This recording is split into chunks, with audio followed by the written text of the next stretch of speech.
Hit TV YouTube channels లో మీ వ్యాపార ప్రకటనలకు మరియు ప్రమోషనల్ ఇంటర్వ్యూస్ కోసం వెంటనే సంప్రదించండి. ఈ రాజ్ తరుణ్ మీద నుంచి ఫోకస్ అనేది మీ మీదకి డైవర్ట్ అవడానికి మిమ్మల్ని పిక్చర్ లోకి దింపారు అని చెప్పేసి మాట్లాడుతున్నారు. నన్ను పిక్చర్లో దింపింది మీరే. నేనే 25 రోజుల క్రితం చేశారు కదా ఇంటర్వ్యూ, అది వైరల్ అయ్యి తర్వాత వాళ్ళు పిలిచి వీళ్ళు పిలిచి మీరే నన్ను పిక్చర్లో దింపింది, ఇంకెవ్వరు కాదు. రాజా రవీంద్ర గారే మొత్తం మీతో నడిపిస్తున్నారని చెప్పి మాట్లాడుతున్నారు బయట.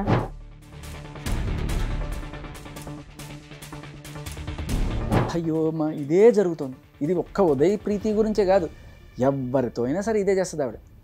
అందరి ఫోన్లు ట్యాప్ చేసుకోవాలి, వాళ్ళ ఫోన్లో ఉన్న డేటా ఏదో రకంగా తీసుకోవడం, అవి పెట్టుకొని వాళ్ళని బ్లాక్మెయిల్ చేయడం. ఇప్పుడు అసలు అమ్మాయి మళ్ళీ ప్రీతి మొన్నటి వరకు మీడియా ముందుకు వచ్చి మళ్ళీ ఇప్పుడు కనబడట్లేదు. మీకు ఒకవేళ కనుక నాకు సంబంధించి ఏ ఇన్ఫర్మేషన్ అయినా సరే శేఖర్ కనుక ఇస్తే నతీజా ఎలా ఉండబోతుందో అని చెప్పి వాళ్ళకి ఒక చిన్న ట్రైలర్ వేసి చూపించింది. ఏంటిది? ఈ ప్రీతి పేరుతోటి ఒక ఫేక్ ఇన్స్టాగ్రామ్ అకౌంట్ ఓపెన్ చేసి ఈ అమ్మాయిది ఈ ఫోన్లో ఉన్న ఇన్ఫర్మేషన్ ఏదైతే ఉందో కొన్ని సెన్సిటివ్ పిక్చర్స్ ఇవన్నీ కూడా దాంట్లో పోస్ట్ చేసి వీళ్ళని ట్యాగ్ చేసి దాని కింద బూత్ కామెంట్లు ఇవన్నీ పెట్టించి, చూడు రేపు నీ బతుకు ఇలా ఉండబోతుంది బజార్లో.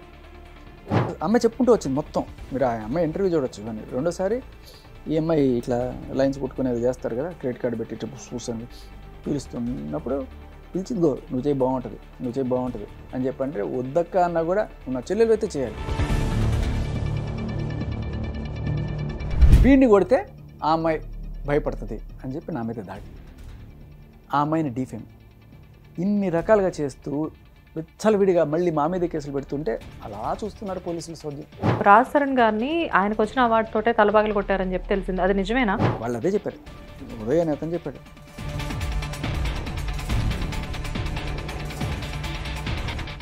సో నాకు తెలియకుండానే ఇప్పుడు ఈ అమ్మాయికి మాట ఇచ్చాను, ఈ అమ్మాయి కోసం నిలబడాలి. ఇంత జరిగినా కూడా ప్రీతి కోసం ఇవాళ నేను రాకపోతే, మీ మీడియా ముందుకు వచ్చి నేను తనకి ఆ ధైర్యం కల్పించకపోతే ఇలాంటి ప్రీతిలు ఇంకా ఎంతోమంది నిర్భాగ్యులై బలైపోతారు.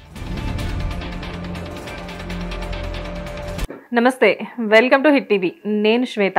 ఈరోజు నాతో పాటు ఉన్న గెస్ట్, ఈ గెస్ట్ గురించి ఇంట్రడక్షన్ ఇవ్వాలి అంటే కొంచెం భయం వేస్తుంది. ఎందుకంటే గెస్ట్ చాలా సాఫ్ట్ అయినప్పటికీ కూడా ఈ మధ్య చాలా హార్డ్గా తయారయ్యారు because of some person. Anyways, చిన్న చిన్న కారణాల వల్ల మీడియా ముందు రెగ్యులర్గా కనబడే ఈ గెస్ట్ కాకపోతే ఈరోజు కొంచెం ఒక బ్యాడ్ సిచ్యువేషన్లో మన స్టూడియోకి రావడం జరిగింది. సో ఆయన ఎవరు అనేది డైరెక్ట్గా మీరే చూడండి. నమస్తే శేఖర్ భాష గారు. Hello sir. ఏంటి అసలు కాదు, ఆఖరి పోరాటం తెలుసు, మీదేమో ఆగని పోరాటం. ఆగుతుంది ఎప్పటికీ? యాక్చువల్గా రాజ్ తరుణ్కి ఒక అమాయకుడు అతని మీద పెట్టినవి తప్పుడు కేసులు అని ప్రూవ్ చేయడానికి నేను వచ్చాను. అయ్యింది. Beyond doubt I think I proved a point. Raj తరుణ్కి కావాల్సిన లీగల్గా కావాల్సిన సాక్ష్యాలు అన్నీ కూడా నేను అతనికి సమకూర్చాను. ఈ can file a case quash చేసుకోవచ్చు, ఎఫ్ఐఆర్, వాట్ ఎవర్. సో నాకు తెలిసి ఇది బియాండ్ పాయింట్ ప్రూవ్ చేసేసాం. ఆవిడ 13 ఏళ్ల రిలేషను ఎన్ని చెప్పినా కూడా 13 ఏళ్ళు కావచ్చు, 20 ఏళ్ళు కావచ్చు. బట్ ఎప్పుడైతే నువ్వు వేరే వాళ్ళతో మూవ్ అయిపోయావు, మళ్ళీ వెనక్కి వచ్చి నాకు వీడు కావాలి అని చెప్పి అడిగే ఇది లేదు. ఆవిడ చాలా క్లియర్గా నిన్న కూడా ఒక ఇంటర్వ్యూలో 2.5 ఏళ్ళ నుంచి మాకు సంబంధం లేదని చెప్పేసింది. మొన్నటి వరకు 3 నెలలు అని చెప్పారు, ఇప్పుడు మళ్ళీ 2.5 సంవత్సరాలు అని చెప్తున్నారు. రోజుకు ఒక మాట చెప్తుంటారు. సో బేసికలీ ఆవిడ స్టేట్మెంటే మనం వాడుకోవచ్చు. అది కాకపోయినా మనకి క్లియర్ కట్గా ఒక ఎఫ్ఐఆర్ చూపించాము. ఆవిడ ఎఫ్ఐఆర్ అంటే ఎఫ్ఐఆర్ ఎవడో పెట్టిన ఎఫ్ఐఆర్ కాదు, ఆవిడ సంతకం పెట్టినా ఆవిడ ఒప్పుకున్న విషయం ఏంటి క్లియర్ కట్గా నేను మస్తాన్ సాయితో మూవ్ అయిపోయినా అతను పెళ్లి చేసుకోమని అడిగితే అని చెప్పింది. సో అది కాదన్నారు. తర్వాత ఇంకొకటి తీసుకొచ్చాము. ఫైనల్గా నా గుండెకాయ నీ గుండెకాయ కాలు అంతా విన్న తర్వాత కూడా ఇంకా అంతకు మించి ఏం సాక్ష్యం కావాలి? లిటరల్లీ ఇంకేదన్నా వీడియో సాక్ష్యం పట్టరావాలా? అవసరం లేదు కదా, అంత దూరం కూడా వెళ్ళాల్సిన పని లేదు. జనాలందరికీ అర్థమైపోయింది క్లియర్ కట్గా. ఇంక ఏదో చింత చచ్చిన పులుపు చావదని ఏదో కొంత అలా ఏదో చెప్పుకుంటున్నారు తప్ప, బట్ బియాండ్ ఎనీ డౌట్ మనం రాజ్ తరుణ్ కేసు సెటిల్ చేసేసాం. రాజ్ తరుణ్ కేసు సెటిల్ చేశానని మీరు చెప్తున్నారు. కాకపోతే ఏంటంటే తవ్వే కొద్దీ ఏవో ఒకటి బయట పడుతూనే ఉన్నాయి. అసలు ఈ కేసు గురించి ఇంత ఇష్యూ అవుతుందని మనం ఆల్మోస్ట్ ఒక 25 days బ్యాక్ మన ఇద్దరం ఇదానే కూర్చొని ఇంటర్వ్యూ చేశాము. సో ఆ ఇంటర్వ్యూ తర్వాత నేను మిమ్మల్ని మళ్ళీ కలిసే అవకాశం ఆల్మోస్ట్ ఇంత మళ్ళీ మనం కలుస్తాము అని చెప్పేసి అనుకోలేదు. ఎందుకంటే అయిపోయిందిలే ఇంక ఈ ఇష్యూ గురించి, ఇది అప్పుడు బర్నింగ్ టాపిక్ అని చెప్పేసి నేను వదిలేసా. కానీ ఎప్పుడు మొబైల్ ఓపెన్ చేసినా కానీ ఇదే ట్రెండింగ్ టాపిక్లో ఉంటుంది. మీరే కనబడుతున్నారు, ఆవిడ కనబడుతుంది. అండ్ మొన్న I'm very sorry about that, మీ మీద అటాక్ జరిగింది అని చెప్పి తెలిసింది బికాస్ ఆఫ్ హర్ అని చెప్పేసి. అది నిజమేనా? నిజమే డౌటా? ఆవిడే ఎదురుగా వచ్చి చెప్పులు ఇసిరేసి నేను మెట్లు దిగుతుంటే అర్ధరాత్రి 12 గంటలకి స్టూడియోలో ఇప్పుడు మీతో ఇంటర్వ్యూ చేసి అలా బయటకు వెళ్తున్నాను, అక్కడ కాపు కాసుకొని ఉంటే ఏం చేస్తాం మనం? అర్ధరాత్రి 12 గంటల వరకు ఆవిడ మీ గురించి వెయిట్ చేస్తున్నారా బయట? మా ఫ్యాన్ ఫాలోయింగ్ అలా ఉంది మరి. అసలు మీరంటే చాలా అభిమానం అనుకుంటా ఆవిడ. ఆవిడతో పాటు ఇంకో 3 ఫ్యాన్స్ వచ్చారు, బాగా గట్టిగా కౌగిలించుకున్నారు. ఆ దెబ్బతోటి ధృతరాష్ట్రుడి కౌగిలి అంటారు చూడండి, ధృతరాష్ట్రుడి కౌగిలి ఇక్కడ కాస్త క్రాక్. కాదు అంటే మిమ్మల్ని ఏ ఛానల్ అయితే పిలిచి ఇంటర్వ్యూ గురించి మాట్లాడారో, ఇంటర్వ్యూ ఫిక్స్ చేశారో, మీకు ప్రొటెక్షన్ ఇవ్వలేదా ఆ టైంలో? చాలా మంచి ప్రశ్న అమ్మా. కాకపోతే పాపం వాళ్ళని కూడా తప్పు పడడానికి లేదు. అది లేట్ నైట్ అయ్యేటప్పటికి అంత స్టాఫ్ ఉండకపోవచ్చు వాళ్ళకి. జనరల్గా మార్నింగ్ పూట అయితే అందరు స్టాఫ్ యాక్టివ్గా ఉంటారు. లేట్ నైట్ అవ్వడం వల్ల ఇంకోటి ఏంటంటే అక్కడ జరిగే గొడవ కూడా వాళ్ళకి కనపడడానికి కొంచెం టైం అంతా చీకట్లో ఉండింది. కరెక్ట్గా చీకట్లో కాపు కాసి కొడతారంటారు చూడండి ఆ టైంలో. సో వాళ్ళు రియలైజ్ అయ్యి వచ్చేటప్పటికే నాకు సన్మానం జరిగింది, కొంత గట్టికి కౌగిలించుకున్నారు ప్రేమతోటి. అది లైవ్ కావడం వల్ల వాళ్ళు ఆ టైం వరకు అంటే మీరు అక్కడ ఉన్నారని వాళ్ళకి తెలిసిందా ఏంటి? అయి ఉండొచ్చు, అదే అయి ఉండొచ్చు మోస్ట్లీ. కానీ మీరు చాలా ప్లేసెస్లో లైవ్ ఇంటర్వ్యూస్ ఇస్తున్నారు, బట్ వాళ్ళు పర్టికులర్గా అదే ప్లేస్కి రావడానికి రీజన్ ఏంటి? మన లైవ్ 2 రకాలు ఉంటాయి. ఆల్రెడీ ఈ మధ్యకాలంలో మనం ఏంటంటే రికార్డ్ చేసుకుని అది లైవ్ పెడుతుంటారు. అవును, బట్ ఇది డైరెక్ట్ లైవ్. సో మరి ఏదో రకంగా ఆవిడకి ఇన్ఫర్మేషన్ వెళ్ళింది, ఆ లైవ్ చూసి అక్కడ ఉన్నాను అనుకుందా, లేకపోతే ఎవరన్నా ఫోన్ చేసి చెప్పినా, but whatever she came there. ఇట్లాగే మనం ఇట్లా ఇంటర్వ్యూ చేస్తుంటే అక్కడ దప్ప దప్ప దప్ప దప్ప కూడా రారా రారా బయటికి చంపేస్తాను అడిగేస్తాను. ఇంటర్వ్యూ జరుగుతున్నప్పుడే మీరు అవి వినొచ్చు, ఎంత నీచమైన బూతులు మాట్లాడుతుందో, అందరినీ తిట్టడం, ఇవన్నీ కూడా చేసింది. సరే మొత్తానికి కాసేపు పరిచర్చ వెళ్ళిపోయింది అనుకుంటే ఆడ మెట్ల దగ్గర కాపు కాసుకున్నాను. వెళ్ళినప్పుడు ఇంకా మరి ఫ్రాక్చర్లు అయ్యే వరకు కొడతారా? ఫ్రాక్చర్ ఏం కాలేదమ్మా. ఫ్రాక్చర్ అంటే మీరు చెయ్యి అనుకున్నారు, ఇది చెయ్యి వల్ల కాదు, ఇక్కడ ఈ బోన్ ఉంటుంది కదా, కాలర్ బోన్. అదే కాలర్ బోన్ ఇంజురీ జరిగిందని చెప్పేసి అన్నారు కదా మొన్న మీరు హాస్పిటల్లో ఉన్నప్పుడు. నేను అసలు షాక్. యాక్చువల్గా 3 రోజుల క్రితం నేను కొంచెం లీవ్లో ఉన్నాను, ఏదో ప్రాబ్లం ఉండి. సో ఏదో మొబైల్లో ఏదో స్క్రోల్ చేస్తుంటే ఆటోమేటిక్గా శేఖర్ భాష మీద అటాక్ అని చెప్పి కనబడితే నేను వెంటనే మీకు అప్పటికప్పుడే మెసేజ్ చేశా ఏమైందని చెప్పి. వెంటనే మీరు రెస్పాండ్ అయ్యి జరిగిందంతా చెప్పేసరికి అసలు నాకు మబ్బులు విడిపోయినాయి అంటారు కదా, అలా జరిగిందనమాట. అసలు మీ మీద అటాక్ జరగడం ఏంటి, ఇంత ఫైట్ చేస్తున్నారు కదా ఈ టైంలో అని చెప్పి. కానీ మీ మీద అటాక్ జరిగినప్పుడు ఆటోమేటిక్గా మరి మీరు ఇప్పుడు ఆవిడ మీద ఇలా జరిగిందని చెప్పేసి మీరు కేసు ఫైల్ చేశారా? చేశారా? కానీ మన దేశంలో మగాడి దరిద్రం ఏంటంటే పట్టించుకోరు. మరేం జరిగింది? నేను పోలీస్ స్టేషన్కి వెళ్ళి ఏమైంది సార్ నా కేసు అని అడిగినా కూడా ఒక 3-4 గంటలు అక్కడ వెయిట్ చేయాలేమో, ఏమేం జరుగుతుంది తెలియదు. ఎందుకంటే నాకు ఆల్రెడీ పోలీస్ స్టేషన్లో ఒకసారి ఇలా జరిగిన తర్వాత అప్పటిదాకా నాకు పోలీస్ స్టేషన్లో మగాడి పరిస్థితి ఏంటనే నాకు ఏ రోజు తెలియదు. నేను వెళ్ళి ఇట్లా ఫస్ట్ ఒక కంప్లైంట్ ఇచ్చిన రోజు నేను చదివి చూశాను, ఆహా ఇదే మగాడికి ఉన్న ట్రీట్మెంట్ మన భారతదేశంలో.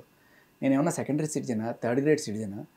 అప్పుడు ఎప్పుడో ఉండే చూడండి, అంటరాని వాళ్ళని చెప్పి ఎక్కడో ఊరు అవతల పెట్టేసి వాళ్ళని చెప్పులు కొట్టుకొని ఇట్లా ఎత్తాలి. అంత దారుణంగా ఉంది ఒక మగాడి పరిస్థితి ఇవాళ. చట్టాలు కానీ సెక్షన్స్ కానీ ఈ పోలీసులు మనతో బిహేవ్ చేసే తీరు కానీ అలాగే ఉంది. అంటే పాపం వాళ్ళని కూడా తప్పడానికి లేదమ్మా. చట్టాలు అలా ఉన్నాయి సార్, మేమేం చేస్తాం, మాకు తెలుసు సార్, కళ్ళ ముందు తెలుస్తుంది సార్, కానీ మేమేం చేయలేని పరిస్థితి సార్ అని. సో కాబట్టి మార్చాల్సింది అక్కడ ఢిల్లీలో. అదే నా ప్రయత్నం. ఇప్పుడు మీ దగ్గర ఎలా జరుగుతుందంటే ఫస్ట్ మీరు రాజ్ తరుణ్ గారితో ఉన్న కొద్దిపాటి పరిచయం అవ్వచ్చు, లేకపోతే మినిమం ఉన్న పరిచయంతో మీరు ఆయనకి ఎలా అయినా జస్టిస్ చేయాలి అనుకున్నారు. ఎందుకంటే మీ లైఫ్లో ఒక ఇన్సిడెంట్ జరిగింది కాబట్టి ఇలాంటి లేడీస్ వల్ల జెంట్స్ సఫర్ అవ్వకూడదు అని చెప్పేసి మీరు ముందుకు రావడం జరిగింది. అంతవరకు ఓకే. అండ్ ఏదో లేడీస్ ప్లస్ ఇలాంటి వల్నరబుల్ సెక్షన్స్ అంటే చట్టంలో ఉన్న ఆ సెక్షన్స్, ఐపీసీ కావచ్చు, ఇప్పుడు బిఎన్ఎస్ కావచ్చు, ఈ సెక్షన్స్ ప్లస్ ఇలాంటి ఎక్స్టార్షన్ ఐడియాలజీ ఉన్న లేడీస్ కలిస్తే బ్రహ్మాండమైన డబ్బు సంపాదన. అదే ప్రస్తుతం నడుస్తుంది. మరి మధ్యలో మీరు ప్రీతిని ఎందుకు ఇన్వాల్వ్ చేశారు? నేను ఇన్వాల్వ్ చేయలేదమ్మా. యాక్చువల్ జరిగింది ఏంటంటే రాజ్ తరుణ్ విషయంలో నాకు రకరకాల ఇన్పుట్స్ వస్తున్నాయి. ఇప్పుడు ఒకసారి నేను నిలబడ్డప్పుడు ఎవరెవరో ఫోన్ చేసేవాళ్ళు, ఎక్కడెక్కడి నుంచి మెసేజ్లు పెట్టేవాళ్ళు. 1/2 గంట అవుతుంది ఇంటర్వ్యూ అని చెప్పి మనం స్టార్ట్ చేయబట్టి ఈ లోపల మీకు 4-5 కాల్స్ వచ్చాయి. ప్రతి ఒక్కళ్ళు లావణ్య గారి గురించి ఇన్ఫర్మేషన్ ఇవ్వడమో తెలుసుకోవడమో చేస్తున్నారు. మీరు స్పీకర్ లోనే మాట్లాడుతున్నారు ఇందాక నుంచి. జనాలు కూడా ఇంత క్యూరియస్ గా ఉన్నారంటే ఈ విషయంలో. ఇలాగే ఒక కాల్ వచ్చి మీరు ఇంతకుముందు అంటే ఆఫ్ ఎయిర్ జరిగిన సంఘటన చెప్తున్నాను. ఇలాగే ఒక అబ్బాయి ఇదిగో ఇట్లా ఉదయ్ ఒక ఉంటాడు, ఆయన గెలుకు నీకు బోల్డంత ఇన్ఫర్మేషన్ వస్తుంది అని చెప్పి. నాకు అసలు ఆ ఉదయ్ ఎవరు, ఈ ప్రీతి ఎవరు తెలియదు. ఒక వారం క్రితం జరిగింది. సరే ఎవరు ఈ ఉదయ్ అని చెప్పేది, ఫోన్ నెంబర్ లేదు డైరెక్ట్గా. ఓకే, మొత్తానికి అతని ఇన్స్టాగ్రామ్ ఐడి తెలిసి అతనికి పింగ్ చేశాను నేను. అతను కాదో కూడా తెలియదు, జస్ట్ ఊరికే ఒక రాయేసాను. జనరల్గా ఇలా రాయేసాను తప్ప ఆవిడ ఇంటికి వెళ్ళి రాయలేదు. ఆవిడ చెప్తుంది నేను ఆవిడ ఇంటికి వెళ్ళి రాయలేసాను, నేను వేసిన రాయి ఇది.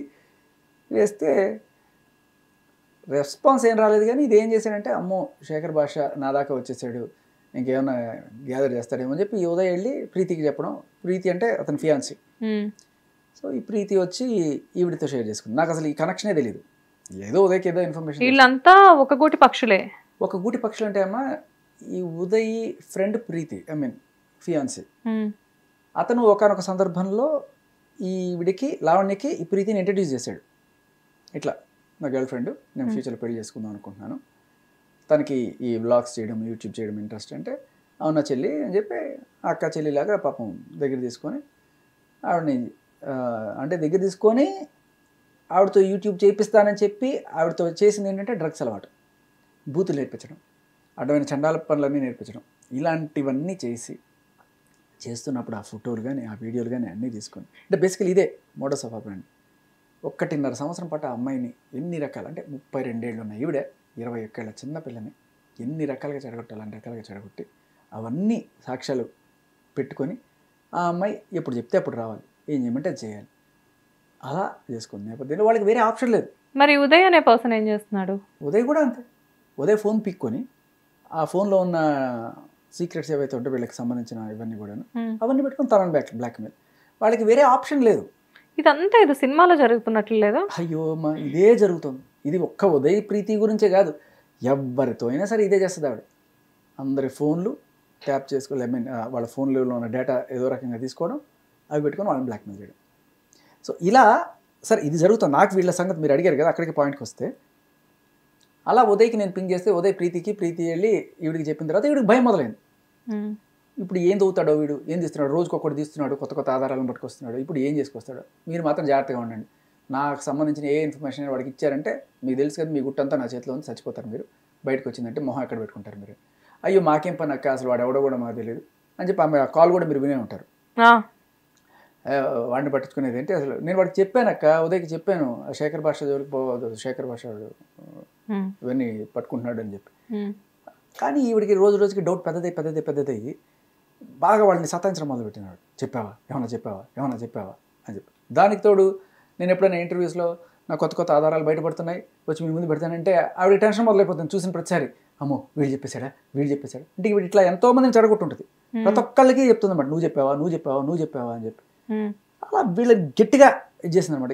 మీకు ఒకవేళ కనుక నాకు సంబంధించి ఏ ఇన్ఫర్మేషన్ అయినా సరే శేఖర్ కనుక ఇస్తే నతీజా ఎలా ఉండబోతుందో అని చెప్పి వాడికి ఒక చిన్న ట్రైలర్ వేసి చూపించింది. ఏంటది, ఈ ప్రీతి పేరుతోటి ఒక ఫేక్ ఇన్స్టాగ్రామ్ అకౌంట్ ఓపెన్ చేసి ఈ అమ్మాయి ఈ ఫోన్లో ఉన్న ఇన్ఫర్మేషన్ ఏదైతే ఉందో, కొన్ని సెన్సిటివ్ పిక్చర్స్ ఇవన్నీ కూడా దాంట్లో పోస్ట్ చేసి వీళ్ళని ట్యాగ్ చేసి దాని కింద బూత్ కామెంట్లు ఇవన్నీ పెట్టించి, చూడు రేపు నీ బతుకు ఇలా ఉండబోతుంది బజార్లో అని చెప్పి వాళ్ళని బెదిరిస్తే వాళ్ళకి ఏ రేంజ్కి వెళ్ళిపోయిందంటే, ఇంత చేసిన నేను మంచి కోసం నాకు జరిగింది, అమ్మ ఇట్లా ఫోన్ చేశాడు నేను చెప్తే నన్నే బెదిరిస్తోంది, ఇలా ఎంతకాలం ఈ దాస్యం, రోజు ఇలా బ్లాక్మెయిల్ చేస్తూ నరకం అనుభవించే బదులు ఒకటే రోజు బయటకు వచ్చేద్దాం ఏదైతే జరిగింది అంతే కదా. అప్పుడు వాళ్ళు దాంట్లో నుంచి బయటకు వచ్చి నన్ను కాంటాక్ట్ చేయడం మొదలెట్టారు. ఫస్ట్ ఉదయ్ కాంటాక్ట్ చేశాడు. చేసిన తర్వాత భయ్య ఇది పరిస్థితి, నేను I wanted to support you అని చెప్పి మొత్తం చెప్పుకొచ్చాడు. వాళ్ళకున్న పరిచయం ఏంటి ఇవన్నీ కూడా. ఇట్లా నేను ఇందాక చెప్పాను కదా, ప్రీతిని తీసుకెళ్ళాను ఫస్ట్ రోజే ఆమెకి డ్రగ్ అలవాటు చేసింది, బలవంతంగా నోట్లో డ్రగ్ పెట్టి కోక్ పోసేసి ఎలా చేసినట్టు. సో దీనికి సాక్ష్యాలు అంటే ఆ అమ్మాయే సాక్ష్యం. ఒక అమ్మాయి చిన్నపిల్ల కాదు కదా సార్, ఈమె డ్రగ్ పెట్టి కోక్ పోస్తే ఆమె పోపించుకోవడానికి. అమ్మ చిన్నపిల్లమ్మ, 21 సంవత్సరాలు, ఏం తెలుస్తాయి పిల్లలకి? 21 సంవత్సరాలు అంటే మీరు ఎట్లా అనుకుంటారు సార్ ఈ జనరేషన్లో చిన్నపిల్ల అని చెప్పేసి? ఏమమ్మా, నాకైతే అమ్మాయిని చూస్తే కూతురులాగా చాలా చిన్నపిల్లనే అనిపించింది. బట్ అంటే ఒక బాయ్ ఫ్రెండ్ ని మెయింటైన్ చేస్తున్న అమ్మాయికి మినిమం కోక్ తాగిపించడం, బాయ్ ఫ్రెండ్ 16 ఏళ్ళకే మెయింటైన్ చేస్తున్నారు చాలా మంది. దానికి డ్రగ్స్ కి చాలా దూరం ఉంది. డ్రగ్స్ అనేది చాలా హై సొసైటీలో జరిగేది. అసలు అది డ్రగ్ పళ్ళపుడా ఏదో కూడా తెలిసే పరిస్థితి ఉండదు. బాయ్ ఫ్రెండ్లు కామనే, కానీ డ్రగ్స్ అవన్నీ కూడా ఎవరికి తెలుస్తుందమ్మా? ఇప్పుడు మీరు ఎప్పుడైనా చూసారా డ్రగ్ ఎలా ఉంటుందో? మీకు ఎన్నేళ్ళు చెప్పండి. సరే వయసు వద్దులేదు, 25 ఎంతో 30 ఎంతైనా ఉండండి. మరి ఇన్నేళ్ళకి మీరే చూడనప్పుడు ఆ 21 ఏళ్ళ పిల్ల ఏం చూస్తుందమ్మా? సో అదేంటన్నా బాయ్ ఫ్రెండ్ ఉండడం కామనే, కానీ డ్రగ్ ఎప్పటికి అలవాటు ఉంటుంది. నోట్లో ఏం పెట్టింది అని తెలిసే లోపే ఇది ఒక్కొక్క తగ్గని పోసేస్తే ఏం తెలుస్తుంది ఆ పిల్లకి? ఆడవాళ్ళు కూడా ఇంత అరాచకంగా ఎప్పుడు తయారయ్యారు సార్? అది ఆ పిల్ల చెప్పింది. ఆ అమ్మాయికి ఏం అవసరం అమ్మా బయటకు వచ్చి చెప్పడానికి?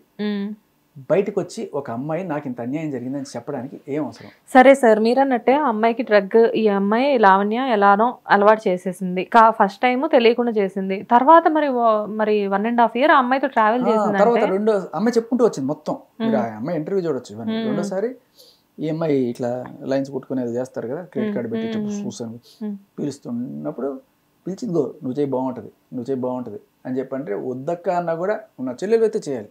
ఏముంటుంది దీంట్లో? 32 ఏళ్ళ ఆవిడ 21 చిన్నపిల్లకి ఎలా ఉంటుంది అక్క అక్క అంటే ఒక ఇన్స్పిరేషన్ లాగా కనబడుతుంటే అక్క ఇంత పని చేస్తాను మనం కూడా చేద్దాం, ఒక హీరోయిజం కనిపిస్తుంది ఇంకోసారి. బట్ అది కూడా ఇనిషియల్ స్టేజెస్లో బలవంతంగానే చేసింది. బట్ తర్వాత షీ ఫాలోడ్ హర్. ఆవిడ మాట్లాడే బూతులు మనం కూడా మాట్లాడాలి, ఆవిడ చేసుకునే హ్యాబిట్లు మందు సిగరెట్లు ఇలాంటివి మనం కూడా చేసుకోవాలి. అంతే, ఒక రోల్ మోడల్ లాగా చూస్తారు కదా. మీ అన్నయ్యో లేకపోతే మీ అక్కయ్య ఎవరు ఉంటే జనరల్ గా లేడీస్ అక్కయ్యని చూస్తారు, మగవాడు వాళ్ళ నాన్ననో అన్నయ్యో చూసుకొని ఫాలో అవుతారు. కాకపోతే ఇక్కడ దౌర్భాగ్యం ఏంటంటే మంచి విషయాలు నేర్చుకుంటే అదొక హ్యాపీ, కానీ ఇలాంటి విషయాలు కూడా నేర్చుకుందంటే అదే కొంచెం కష్టంగా ఉంది. మందు కన్నా విషయం చాలా తొందరగా పనిచేస్తుంది. అదే సార్. సో చెడు చాలా తొందరగా అట్రాక్ట్ చేస్తుంది. ఈ పిల్ల అలాగే అట్రాక్ట్ అయ్యి ఈవిడ హ్యాబిట్లు ఇవన్నీ నేర్చుకున్నప్పుడు అవన్నీ రికార్డ్ చేసుకుంది ఈవిడ. ఏ పని రికార్డ్ చేసుకుని ఇవాళ వాటిని ఉపయోగించుకొని బ్లాక్మెయిల్ చేస్తుంది. అండ్ ఆవిడ అన్నట్టుగానే ఇవాళ ఎప్పుడో పాతవన్నీ బయటపెట్టింది. సరే, ఈ అమ్మాయి పరిస్థితి ఏంటి?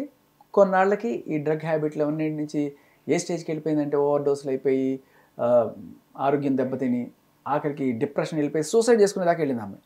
అప్పుడు వాళ్ళ ఇంట్లో వాళ్ళు రియలైజ్ అయ్యి ఆ అమ్మాయిని తీసుకెళ్ళి హాస్పిటలైజ్ చేసి తర్వాత రీహాబిలిటేషన్ సెంటర్లో పెడితే ఇప్పుడు మొత్తానికి ఆ అమ్మాయి కోలుకొని జీవితంలో మళ్ళీ డ్రగ్స్ చేయకుండా ఈ దరిద్ర బూతులు ఇవన్నీ మానేసి మంచి కల్చర్లో ఇప్పుడు ఆవిడ షీస్ ఇంటూ నైస్ హ్యాండ్స్. ఇప్పుడు వీళ్ళిద్దరు టచ్ లో లేరా ఇంకా? అంటే లావణ్యతో ఈ అమ్మాయి పెద్దగా సమస్య లేదు. టచ్ లేకుండా ఎలా ఉంటావు? నీ జుట్టంతా నా చేతిలో ఉన్నప్పుడు ఫోన్ చేస్తే రావాలి. సో బట్ ఈఎంఐ తెలివిగా ఈఎంఐ జోలు రాకుండా ఉండడానికి ఈఎంఐ నేను ఎక్కడో బెంగళూరులో ఉన్నాను, నేను రీహాబిలిటేషన్ నుంచి నేను బెంగళూరులోనే ఉన్నాను, అక్కడే ఉన్నాను, రాలేనక్క ఏదో చెప్పుకుంటూ తప్పించుకుంటే but they are still in touch with phone calls. అలా ఈ అమ్మాయికి ఈ అలవాట్లు ఇవన్నీ వాళ్ళ నుంచి బయటకు వచ్చి అలా మామూలుగా ఉంటున్న తన మానాన్ని తన బతుకుతున్నప్పుడు, అంటే భాషా సినిమాలో అంతా గోండాయిజం చేసి ఆటో డ్రైవర్గా బతుకుతుంటాడు చూడండి, అలా పాపం ఈ అమ్మాయి తన మానాన్ని తను బతుకుతున్నా కూడా తన డౌట్ వల్ల ఆ అమ్మాయిని పీడించి వేధించి చేస్తే ఆ అమ్మాయికి బయటకు వచ్చి మళ్ళీ భాష అదే తిరగబడి ఇప్పుడు ఆ అమ్మాయి నిజం చెప్పడానికి వచ్చింది. అయితే నువ్వు బయటకు వస్తావా, నా గురించి నిజం చెప్తావా? ఇప్పుడు ఆ అమ్మాయి గురించి నిజం చెప్పింది ఎవరమ్మా? అత్యంత సన్నిహితురాలు. ఆ అమ్మాయికి ఎంతో క్లోజ్, 1 సంవత్సరం పాటు ఆ అమ్మాయి ఉన్నది. అండ్ ఆ క్లోజ్నెస్ కూడా ఈ లావణ్య బయటపెట్టిన కాల్లోనే మీరు గమనించవచ్చు వీళ్ళిద్దరు ఎంత క్లోజ్ అనేది. సంవత్సరంన్నర పాటు ఆ అమ్మాయిని అట్టబెట్టుకుంది. ఆ అమ్మాయి వచ్చి నీ ఎగ్నెస్ట్గా సాక్షి చెప్తే అంతకన్నా ఇంకేంటి, అంతకన్నా పెద్ద సాక్ష్యం ఏంటి? ఆ అమ్మాయికి నేను డబ్బులు ఇచ్చానో లేకపోతే భయపెట్టానో ఇలాంటివో చెప్తాను, నాకేం అవసరం? భయపెట్టే ఛాన్స్ అంతా నీదే, ఎందుకంటే నీ దగ్గరే ఉన్నాయి ఆవిడకి సంబంధించిన అన్ని ఆధారాలు. ఇప్పుడు ఈ అమ్మాయి బయటకు వచ్చిన దగ్గర నుంచి, పోలీస్ కేసు పెట్టిన దగ్గర నుంచి మీడియాలో లీక్లు ఏంటి, ఆ అమ్మాయి ఎప్పుడో జాయింట్ కొట్టిందో, లేకపోతే సిగరెట్ కొట్టిందో, లేకపోతే బూతులు మాట్లాడిందో, ఇవన్నీ ఎవరు అలవాటు చేశారమ్మా అమ్మాయికి? నీ దగ్గర నుంచే నేర్చుకుంది ఈ బూతులు ఇవన్నీ కూడా. ఇవాళ వచ్చి నువ్వు చూడండి ఈ అమ్మాయి ఎట్లాంటిదో అని చెప్పి మీడియాలో చూపిస్తుంది. ఆ అమ్మాయి మానేసి మంచిగా ఉన్న టైంలో ఆ అమ్మాయి చెడుని పరిచయం చేసి ఆ అమ్మాయి చెడ్డదానికి చిత్రీకరించి ఆ అమ్మాయి ఇంటి నుంచి ప్రెషర్, బంధువుల నుంచి ప్రెషర్, ఏంటమ్మా ఇలా బ్యాడ్ అయిపోతుంది కూతురు, వద్దు దాన్ని ఈ జోలికి రావకండి అంటే ఏదో రకంగా ఆ అమ్మాయిని కేసుకి నుంచి తప్పించాలి అని రకరకాల ప్రయత్నాలు. దాంట్లో భాగంగా ఆ అమ్మాయి ధైర్యం ఎవరు? నేను, శేఖర్ భాష ఉన్నాడు, నిలబడ్డాడు అని చెప్పారు. వీడిని కొడితే ఆ అమ్మాయి భయపడుతుంది అని చెప్పి నా మీద దాడి, ఆ అమ్మాయిని డిఫేమ్, ఇన్ని రకాలుగా చేస్తూ విచ్చలవిడిగా మళ్ళీ మా మీద కేసులు పెడుతుంటే అలా చూస్తున్నారు పోలీసులు సోద్యం. ఇది ఎలా ఉందంటే సార్, నిజంగా ఒక మూవీ తీసేయచ్చు కదా మీరు. మీకు మంచి ఎక్స్పీరియన్స్ వచ్చేసింది మీకు. ఈ 1.5 ఆల్మోస్ట్ ఒక 1 month దాటిపోయిందా మీరు ఈ ఫైట్ చేయబట్టి? తెలియదు నాకు అసలు, మీరు చెప్తే ఇందాక 25 రోజులు ఏందో అనిపిస్తుంది నాకు. అంతే మరి, పరిగెడుతూనే ఉన్నాను. యాక్చువల్గా ఓ 2-3 రోజులు ఈ వంకాయన పెట్టి రెస్ట్ తీసుకుందాం అని చెప్పి అంటే ఈ అమ్మాయిని డిఫెమ్ చేయడం మొదలెట్టింది. ఆమెకి సపోర్ట్గా రావాల్సిన పరిస్థితి. ఇప్పుడు నేను రాలేదనుకోండి ఆమె భయపడిపోతుంది. ఇప్పుడు అసలు అమ్మాయి మళ్ళీ ప్రీతి మొన్నటి వరకు మీడియా ముందుకు వచ్చి మళ్ళీ ఇప్పుడు కనబడట్లేదు. అదే మన మీడియా మిత్రులకు కూడా, అరే ఒక ఆడపిల్ల ఇంత ధైర్యంగా బయటకు వచ్చి ఒక మాట చెప్తుంది, తన ఇమేజ్ని కూడా పక్కన పెట్టి అలాంటి అమ్మాయిని మనం సపోర్ట్ చేసి అమ్మాయిని ఒక హీరోగా చూపించాలి మనం. ఎందుకంటే అమ్మాయి డ్రగ్స్ చేసింది, ఒకప్పుడు తప్పు చేసింది, ఇప్పుడు అవన్నీ వద్దు అనుకుని ధైర్యంగా వచ్చింది, రిహాబిలిటేషన్లో చేరింది, మంచిగా మారింది. ఇప్పుడు ఆ అమ్మాయిని మనం ఒకరికి ఆదర్శంగా చూపిస్తే రేపు ఇంకొకళ్ళ మంది డ్రగ్స్ మానేసి ఇలా వస్తారు. ఇక్కడ విషయం ఏంటంటే లావణ్య గారు డ్రగ్స్ అలవాటు చేశారు అని చెప్పేసి ఈ అమ్మాయి ధైర్యంగా ఒప్పుకొని నేను తీసుకున్నాను ఒకప్పుడు అని చెప్పి ఈ అమ్మాయి చెప్తుంది. ఇంత జరిగినా కానీ లావణ్య గారు మాత్రం అసలు నాకు డ్రగ్స్ అంటే తెలియదు అన్నట్లు మాట్లాడుతుంది. ఇంకొక వీడియో చూపిస్తాను. ఈ అమ్మాయి అతి దీంట్లో పోయి చాలాసార్లు ఇంటర్వ్యూలు ఇచ్చేసి మనకి వేరే సాక్ష్యాలు ఏమక్కర్లా, ఆవిడిచ్చిన సాక్ష్యాలే అన్నీ కూడాను. ఉన్న దాంట్లో సో మస్తాన్కి ఆ యునిత్ రెడ్డికి జస్ట్ కాల్ ఉండడం వల్ల మాత్రమే ఆ డ్రగ్ కేసులో నా పేరు ఉందండి. నేను కొనలేదు, నేను అమ్మలేదు. ఓకే, ఒక అంటే ఫెయిర్ క్వశ్చన్, ఆన్సర్ కూడా ఫెయిర్ గా చెప్పండి. లావణ్య, నిజంగానే డ్రగ్ అలవాటు ఉందా మీకు? ఏమండి ఇప్పుడు నేను డ్రగ్ అలవాటు ఉందా, ఉంది, లేదు, ఒక మాటలో చెప్పచ్చు అంతే. బట్ ఇప్పుడు మీరు అడగండి నన్ను, ఉందా లేదా, లేదు, కావాలంటే టెస్ట్ చేయించుకోండి. అసలు ముందు కోపం వస్తుంది, ఎక్కడ ఎలా ఉంటుంది నాకు డ్రగ్ అలవాటు అని చెప్పేసి అంటాం కదా. ఇప్పుడు మీరు వినండి. గోవాలో డీజేకి వెళ్ళాను. నాకు అక్కడ పీపుల్ పార్టీ ఫ్రెండ్స్ అన్నది ఖచ్చితంగా ఉంటుంది. బట్ నేను మానేసి మళ్ళీ వచ్చింది కూడా 2021లో వచ్చాను. ఇప్పుడు 24 మళ్ళీ నేను గోవా వెళ్ళాలి. ఇప్పుడు 2 years నేను గోవా వెళ్ళాలి. నేను వెళ్ళినప్పుడు, నేను చేయనప్పుడు, ఆ ఫ్రెండ్సే ఉండనప్పుడు నేను ఎలా చేస్తాను? అండ్ ఇప్పుడు నేను ఈ కోపంలో రాస్తాను చేస్తాడు, రాస్తానికి అలవాటు ఉందని నేను చెప్పొచ్చు. నేను అలా చెప్పను, నింద కూడా వేయను. ఆ అబ్బాయికి అలవాటు లేదు, అలా చేసే ఫ్రెండ్స్ నాకు లేరు, నా ప్రపంచంలో వాళ్ళు ఎవరు లేరు. గోవా నుంచి అసలు ఆవిడ ఏం మానేసి వచ్చారు? మానేసి డ్రగ్స్ మానేసి. అండ్ కానీ ఒక టైంలో లావణ్య గారు నాతో మాట్లాడినప్పుడు అసలు నాకు డ్రగ్స్ అంటే ఏంటో తెలియదు అని చెప్పారు. అదే అంటున్నాను, ఆవిడిచ్చిన ఇంటర్వ్యూలో ఆవిడ నోటితోనే చెప్పింది చాలా క్లియర్గా. ఇప్పుడు ఇవాళ రాజతరుణ్ మీద కోపం వచ్చింది, ఆయన ఎంత చేసినా వినలేదు, ఇవాళ రాజతరుణ్ నాకు డ్రగ్స్ ఇచ్చాడని చెప్పొచ్చు. కానీ ఇది మార్చలేవు కదా, నువ్వు రోజుకొక మాట చెప్పలేవు కదా. మొన్న నువ్వే చెప్పావు, ఇవాళ నీకు కోపం వచ్చిందని చెప్తున్నావు, నీ ఇష్టం వచ్చినట్టు రాజతరుణ్ డ్రగ్స్ చేశాడు అది అని చెప్పి. అన్ని సాక్ష్యాలు ఆవిడ మన ముందు పెట్టింది చాలా క్లియర్గా. అండ్ ఈవిడ ఈ చిన్న పిల్లని ప్రీతి గురించి కూడా బదనాం చేస్తుంది అనే విషయంలో కంప్లైంట్ ఇచ్చింది ఆవిడ పోయి. ఇట్లా నా పెట్టుకొని బ్లాక్మెయిల్ చేస్తుంది. అది నిజం చేస్తూ ఆ ఫోటోలన్నీ ఈవిడ ఫోన్ నుంచే అందరికీ ట్రాన్స్ఫర్ అవుతున్నాయి. మీకు కూడా వచ్చి ఉంటాయి ఆవిడ ఫోన్ నెంబర్ నుంచి. లాస్ట్ టైం మీతో షూట్ జరుగుతున్నప్పుడే ఒక 50 ఫోటోల దాకా వచ్చాయి నాకు. సో బేసికల్లీ డీఫేమ్ చేయడానికి ఆవిడ కంకణం కట్టుకొని చేస్తున్న పని ఇది. నా గురించి చెప్తావా, నీ దగ్గర ఉన్న, నా దగ్గర ఇన్ని ఫోటోలు, ఇన్ని కాల్ రికార్డులు ఎక్కడి నుంచి వస్తున్నాయి మా ఆవిడకి? అసలు ఇదే ఒక జీవిత ధ్యేయం అన్నట్టు పర్ఫెక్ట్ గా చెప్పారు మీరు. అదే చెప్తున్నారు కదా, ఇదే వాళ్ళ మోడస్ ఆఫ్ ఆపరెండి, ఇదే వాళ్ళ జీవితం. అంతే, మనుషులది బ్లాక్మెయిల్ చేయడం. ఇదే మీకు సంబంధించిన ఏదో రకం. మీరు కనబడ్డారు, మీరు ఫస్ట్ పరిచయం అయ్యారు అనుకోండి, మనం మామూలుగా సరదాగా మాట్లాడుకుంటాం. మీరు పరిచయం అయితే మామూలుగా వాళ్ళ యాటిట్యూడ్ ఎలా ఉంటుంది తెలుసా? ఓకే, దీని గుట్లే ఉన్నాయి, ఇది ఏం చేస్తుంది, మీ ఇంటికి వెళ్ళా, ఓకే మీ ఇంట్లో ఇట్లా చూస్తారు, ఏమైనా ఫోటోలు ఉన్నాయా, ఏమున్నాయి అంటే దొంగతనాలు చేసే టైప్ కూడా కాదు. మళ్ళీ మీ గుట్టుమట్లు పట్టుకుంటారు. మీరు ఏదైనా సరదాగా నాకు అప్పుడులో నాకు ఒక బాయ్ ఫ్రెండ్ ఉండేవాడు ఎట్లా అని చెప్పారు అనుకోండి, అవన్నీ గుర్తుపెట్టుకుంటారు, రాసి పెట్టుకుంటారు డైరీలో. తర్వాత ఏదైనా అవసరం వస్తే తీసుకొస్తారు. ఇంకా వాడికి సంబంధించి వాడిని మీరే చంపేశారనో లేకపోతే ఇంకోటి కథలు వెళ్ళేసి మీ మీద బ్లాక్మెయిల్ చేయడం మొదలెడతారు. అంటే ఇప్పుడు ఒకళ్ళని నమ్మి మనం ఫ్రెండ్లీగా చెప్పే సీక్రెట్స్ కూడా మళ్ళీ నెక్స్ట్ టైం వాడిని బ్లాక్మెయిల్ గా యూజ్ అవుతుంది. చాలా జాగ్రత్తగా ఉండాలి ఇట్లాంటి వాళ్ళతో. ఎవ్వరు కూడా మీ పర్సనల్ డీటెయిల్స్ ఎవరో ముక్కు మంది పరిచయం అయ్యారు కదా, కొంత అమాయకంగా ఉన్నారు కదా అని చెప్పుకుంటే రేపు మీకే problem. So keep your personal life personal. సరే కానీ శేఖర్ గారు, ఒక చిన్న విషయం చెప్తారా నాకు? రాజా రవీంద్ర గారే మొత్తం మీతో నడిపిస్తున్నారని చెప్పి మాట్లాడుతున్నారు బయట. రాజా రవీంద్ర గారిని నేను నాకు తెలిసి ఒక్కసారో అంతకుముందు ఇంకోసారి ఇంటర్వ్యూ చేసినట్టు కూడా గుర్తులేదు. రీసెంట్గా సారంగ దర్యా సినిమా ప్రమోషన్స్లో భాగంగా నేను ఏదో ఒక మీడియా హౌస్కి వెళ్ళినప్పుడు అక్కడ నేను ఇంటర్వ్యూ చేశాను ఆయన్ని. ఆ సినిమాలో హీరోయిన్లందరినీ కూడా ఇంటర్వ్యూ చేశాను. అప్పుడు ఆయన ఇంటర్వ్యూ చేశాను. నాకు అప్పుడు గుర్తు, సారంగ దర్యా టైటిల్ ఏంటి సార్, కొంపదీసి మీరు దాంట్లో సినిమా హెడ్ మాస్టర్ మీరు, తర్వాత మీ పిల్లల పేరు ఒకళ్ళ పేరు అంగద ఒకళ్ళ పేరు రియానా, సారు అంగద రియా కలిపి సారంగ దర్యా అయిందా అని చెప్పి నాకు గుర్తు ఇప్పటికి. ఒక్కసారి మాట్లాడాను నేను, ఆయన జీవితంలో మళ్ళీ ఎప్పుడు మాట్లాడలేదు. ఆయన చేయాల్సిన. కాకపోతే ఇక్కడ ఏం జరుగుతుందంటే బయట మాకు మీడియాలో ఒక చిన్న ఇది గాసిప్ అనే అనుకోవాలేమో, రాజ్ తరుణ్కి మొత్తం అంతా ఇప్పుడు ఆయన మేనేజర్ కాబట్టి కొన్ని సంవత్సరాల నుంచి రాజ్ తరుణ్ మీద నుంచి ఫోకస్ అనేది మీ మీదకి డైవర్ట్ అవడానికి మిమ్మల్ని పిక్చర్లోకి దింపారు అని చెప్పేసి మాట్లాడుతున్నారు. నన్ను పిక్చర్లో దింపింది మీరే. మేమేనా? 25 రోజుల క్రితం చేశారు కదా ఇంటర్వ్యూ, అది వైరల్ అయ్యి తర్వాత వాళ్ళు పిలిచి వీళ్ళు పిలిచి మీరే నన్ను పిక్చర్లో దింపి నీకు ఎవరు కాదు. ఇప్పుడు నన్ను ఎందుకు సార్ వైరల్ చేస్తున్నారు? రాజా రవీంద్ర చెప్తున్నారు కదా, మీరే దింపారు, ఇంకెవ్వరు కాదు. మీరు అడగబట్టే. కానీ ఏ మాట కామాట మన ఇద్దరం చేసిన ఇంటర్వ్యూ బాగా వైరల్ అయింది. ఎనీవేస్ కానీ అయితే ఇది నిజం కాదా? అసలు కదా, అసలు నోవే. ఆయన గురించి నాకు ఇప్పటికీ ఏమి తెలియదు. రాజా రవీంద్ర అంటే ఓకే కరెక్ట్. రాజా రవీంద్ర నాకు చాలా రోజుల క్రితం మంచు లక్ష్మి గారితో ఒక ఈవెంట్ చేసినప్పుడు అప్పుడు ఊరికే చూసాను. అప్పుడు కూడా అది ఎందుకు మా బిగ్ ఎఫ్ఎంలో ఏదో ఈవెంట్లో మంచు లక్ష్మి గారు నేను కలిసి యాంకరింగ్ చేశాను ఒక పర్టికులర్ దీంట్లో. ఓకే. ఆ యాంకరింగ్ చేస్తున్నప్పుడు ఆవిడ రావడానికి టైమింగ్స్ కనుక్కోవడానికి అప్పుడు ఈయన మేనేజ్ చేస్తున్నట్టున్నారు ఆవిడ డేట్స్ ఏవో, అప్పుడు తెలుసు. అంతే, తర్వాత మళ్ళీ ఇంకా గుర్తులేదు నాకు. ఏమో అంటే ఈ ఎఫ్ఐఆర్లు ఇవన్నీ చాలా ఫాస్ట్గా మీకు దొరికినంతగా లావణ్య గారు లాయర్ ఎవరైతే ఉన్నారో ఆయనకు కూడా దొరకట్లేదని చెప్పేసి అంటున్నారు బయట. అదే అంటే ఏమైనా ఉంటే కదా దొరకడానికి.